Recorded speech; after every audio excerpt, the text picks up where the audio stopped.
आप सभी का स्वागत है प्यारे स्टूडेंट्स मेरे इस यूट्यूब चैनल पर। जैसा कि आप सभी का 2 पेपर हो चुके हैं पीजी सेमेस्टर 1 में और CC1 CC2 और आज हम CC3 पेपर के कुछ महत्वपूर्ण प्रश्नों की चर्चा करेंगे कि आपके लिए क्या एग्ज़ाम में प्रश्न आप पूछे जा सकते हैं। CC3 जो है आपका सिलेबस में लिखा हुआ है, ये मेडिएवल सोसाइटी है। मेडिएवल मतलब क्या हो, मध्यकालीन, ठीक है, मध्यकालीन समाज।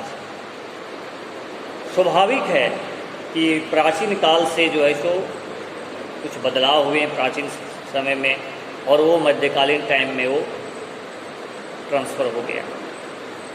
अब ये टॉपिक इस पेपर से क्या क्या प्रश्न आपको पूछे जा सकते हैं। सबसे इम्पॉर्टेंट प्रश्न जो आपको पूछा जा सकता है वो पूछा जा सकता है कि सामंतवाद का उदय, सामंतवाद का उदय एक बहुत इम्पॉर्टेंट है। सामंतवाद की विशेषता, यदि आप सामंतवाद को पढ़ रहे हैं कि सामंतवाद का उदय किस प्रकार से हुआ, तो आप इसकी विशेषता को भी पढ़िए कि सामंतवाद की क्या क्या विशेषता थी, उसके पॉजिटिव नेगेटिव जो भी चीज़ है वो आप विशेषता में जान लीजिए। और सामंतवाद का पतन का कारण क्या था, यानी आपको सामंतवाद जो टॉपिक, जो भी आपके पास मटेरियल है, किताब है, इस टॉपिक को एकदम भी आई मानकर चलिए इस टॉपिक से 100% जो है सो आपके एग्ज़ाम में प्रश्न पूछे जाएंगे। जो भी उसमें पॉइंट दिए गए हैं आप उसको एकदम कंठस्थ कर लें, यहाँ से प्रश्न जो है सो 100% पूछा जाएगा। प्यारे स्टूडेंट्स, आपको पूछा जाएगा कि यूरोप में जो है किस प्रकार से, यानी मध्यकालीन यूरोप में किस प्रकार से नगरों का उदय हुआ, एक बहुत इम्पॉर्टेंट है। विश्वविद्यालय का उदय हुआ, बहुत इम्पॉर्टेंट है। देखिए, जैसा कि पेपर 1 में अभी आपको रोमन साम्राज्य के पतन के कारण पूछ दिया, लेकिन आपको इस पेपर में भी आपको पूछा जा सकता है रोमन साम्राज्य के पतन के कारण। इसलिए उसके पॉइंट को आप माइंड में रखिएगा, क्योंकि इससे जुड़ा हुआ है, इस टॉपिक से नगरों का उदय से जुड़ा हुआ है रोमन साम्राज्य, ठीक है। तो आप उसको आप निश्चित रूप से उसके कारण को आप पढ़िएगा और किस प्रकार से यूरोप में नगरों का उदय हुआ, विश्वविद्यालय का उदय हुआ, ये बहुत इम्पोर्टेंट टॉपिक है।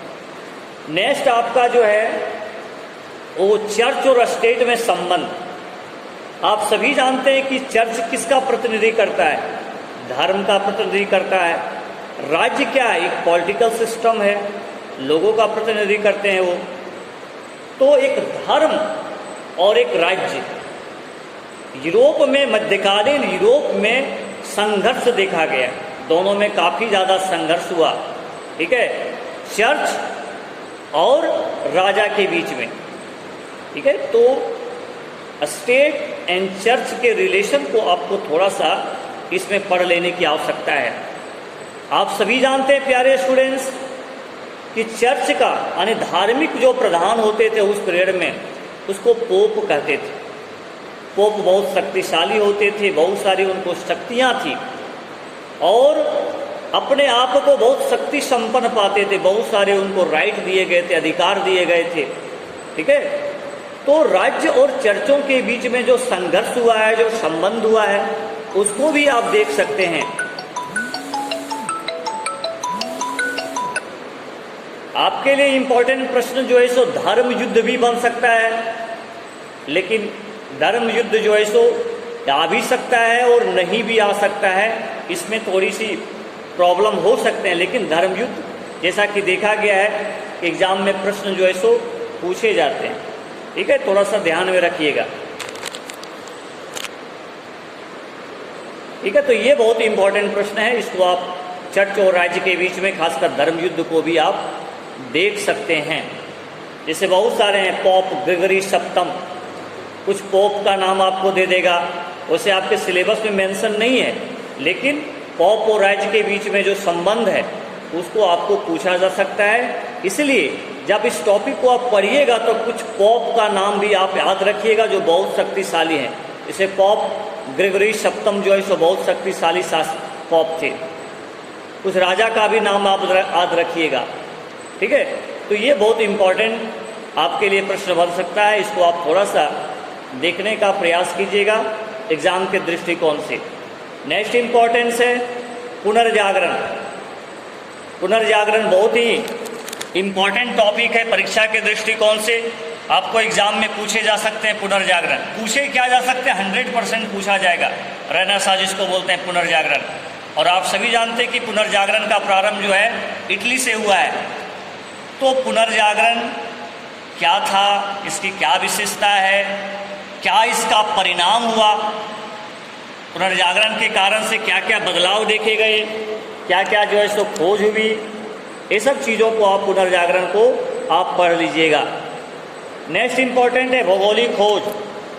भौगोलिक खोज, ठीक है, यानी भौगोलिक जो खोज हुए हैं, जैसे आप भारत देखें, अमेरिका देखें, और सारे जगहों का खोज हुआ, उसका क्या प्रभाव पड़ा, भौगोलिक खोज का क्या प्रभाव पड़ा, उसमें कुछ कुछ जगहों का नाम और खोजकर्ता का नाम भी अपने माइंड में बैठा लीजिएगा।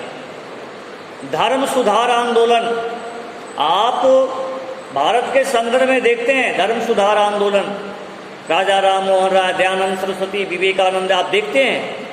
लेकिन वहाँ पर जो है जर्मन धार्मिक सुधार आंदोलन जो है, धर्म सुधार आंदोलन जो है, इसका प्रारंभ जो है सो जर्मनी से हुआ। मार्टिन लूथर किंग, आप नाम सुने होंगे।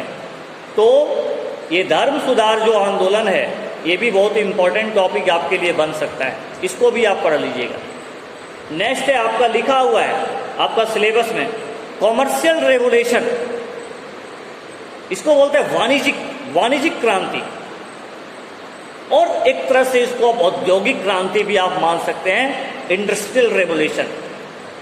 वाणिज्यिक क्रांति कैसे होगा भैया, उत्पादन बढ़ने लगे, सरप्लस प्रोडक्शन होने लगा, बाजार होने लगे, पूंजियां लगने लगी, नया तकनीक का विकास हो गया, यातायात का सुविधा हो गया, रेलवे का विकास होने लगा, है ना, स्किल आ गया, वाणिज्यिक क्रांति हुई, लोग एक जगह इकट्ठा होने लगे। नगर कैसे बचेगा, नगरों का उदय कैसे हुआ, जब उत्पादन बढ़ने लगे, मान लीजिए कोई कच्चा माल से कोई उत्पादन बढ़ने लगा, सरप्लस प्रोडक्शन होने लगा, तो उसके लिए मार्केट होना शुरू हो गया, बाजार बनने शुरू हो गए, लोग एक जगह जमा होने शुरू हो गए, प्लस शिल्प कला, है ना, स्किल, जैसे मान लो कोई चमड़ा का काम कर रहा है, कोई स्टील बनाने का काम कर रहा है और अन्य चीज़ों को बना रहा है, वो अपने सामान को, कला को, है ना, यूज करके कोई सामान को बना रहा है और फिर जाके बाजार में जो है सो बेचने का काम कर रहा है। धीरे धीरे उसकी दुकान बसने लगे, दुकानें जब बसने लगी तो लोग घर बनाना शुरू कर दिया, है ना, जनसंख्या बढ़ने लगे, नगर का उदय हो गया। ठीक है, तो कहने का मतलब है कि इस तरह से चीज़ों को आप पढ़ने का प्रयास कीजिए। प्यारे स्टूडेंट्स, कोई भी टॉपिक आपका जो सिलेबस में दिया हुआ उसी के अंदर आपको एग्जाम में पूछा जाएगा, लेकिन चीज़ों को समझना है कि हम कैसे वहाँ पर पॉइंट निकाल करके जो है सो एग्ज़ाम में हम लिखेंगे ताकि जो है सो मेरा उत्तर सही हो। तो ये आपके लिए इम्पॉर्टेंट प्रश्न बनेंगे, इतने आप अच्छे से पढ़ लीजिएगा। पुनर्जागरण, सामंतवाद, नगरों का उदय, विश्वविद्यालय का उदय, भौगोलिक खोज, ठीक है, औद्योगिक क्रांति, है ना, और धर्म सुधार आंदोलन, बहुत बहुत इम्पॉर्टेंट टॉपिक है। इतना टॉपिक आप जब कंप्लीट कर लेते हैं तो आपका एक भी प्रश्न बाहर जाने वाला नहीं है।